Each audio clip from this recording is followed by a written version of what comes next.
Hello everyone, this is Sodhi from CAAN Wings Consultants Private Limited. Welcome to this very exciting episode where I'm going to talk about all that has happened in the last 1 week. In the last 1 week, that is from the 1st of September, we've been literally swamped with updates, great updates of course. I'm just going to quickly take you through the overview of all the updates we've had in terms of nominations and in terms of skill migration to Australia so that you know what all happened in the last 1 week. So let's get started. I'm first of all going to talk about the state of South Australia. As you're aware that South Australia had released its occupation list for the year 2022-23 on the 25th of August. At that point of time, we were not sure how soon South Australia will begin its first round of sending out invitations to apply for nominations, but we were surprised to get a lot of invitations for nominations for both subclass 190 as well as subclass 491 offshore migrants. There were a lot of occupations ranging from recruitment consultants to poultry farmers to pharmacy technicians and many, many more.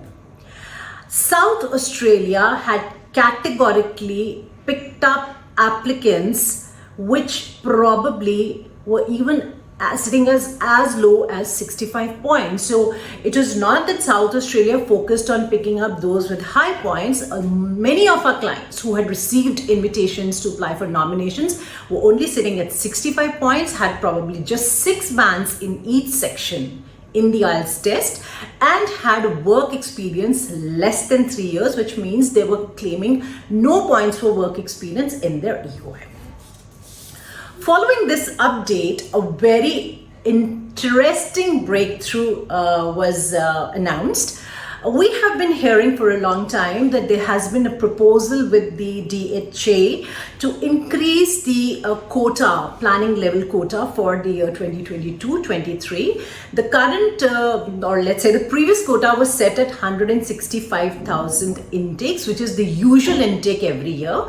However, considering the workforce deficit that Australia is facing owing to the COVID and the increased demand for offshore skilled migrants, the quota had been reset to 195,000. So there was an increase in 35,000 places.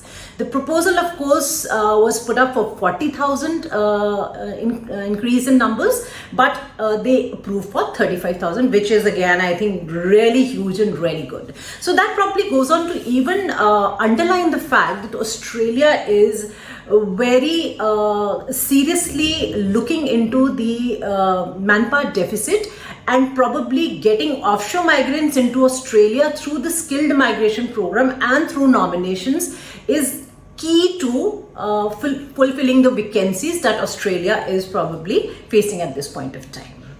So all of you who had lodged an ROI for the state of Victoria had probably received a confirmation of eligibility email. A lot of people like to term it as a pre-invite. Okay, fair enough, you can say that.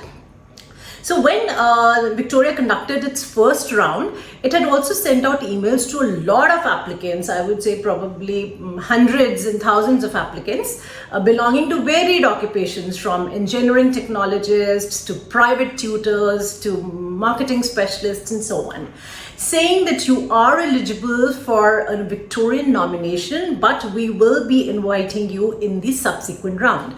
So as I shared in one of my previous videos, Victoria's initial invitation rounds would be restricted to sending out invitations to apply for nominations to health related occupations only. So it was kind of a reassurance to those who were not in the health industry that we have gone through your profile and we do seem to be interested in offering your nominations. Just wait out. You should hear from us in terms of nomination invitations soon.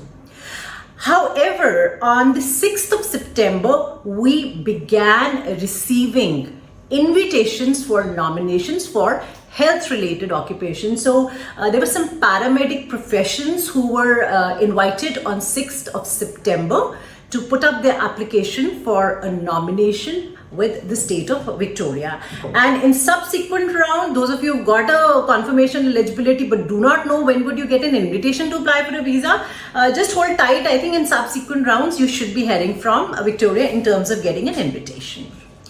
Now, the state of Tasmania on the same day, that is 6th of September, also released its occupation list. You can go onto their website and check the occupations, and it has been open for a very large number of occupations. Tasmania is technically officially supposed to start with the application intake on 12th of September onwards. So check out if your occupation is there. You can apply for a Tasmanian nomination from 12th September onwards. And now let's go down to the most interesting part, that is NSW. New South Wales was a very long awaited state whose nominations were awaited, and interestingly on 7th of September NSW has released its occupation list, and it has also listed the occupations that are eligible and the points criteria as to whether the occupation is eligible under 190 or 491. Some occupations are eligible under both 190 and 491, and they've also mentioned the corresponding points that are required from the applicant in order to meet the eligibility criteria for a 190 or a 491 nomination. So the eligibility scores range from maybe 100 for some IT professionals to as low as 65 points, and no minimum experience required for many others. So that is it for now. Until next time, goodbye. And if you do need to get in touch with us for any clarifications, any questions, or queries about getting started or sharing your CV, please call us on 78498, or feel free to email us on CaanWings@gmail.com. That is CAANWINGS@gmail.com. Bye-bye and take care.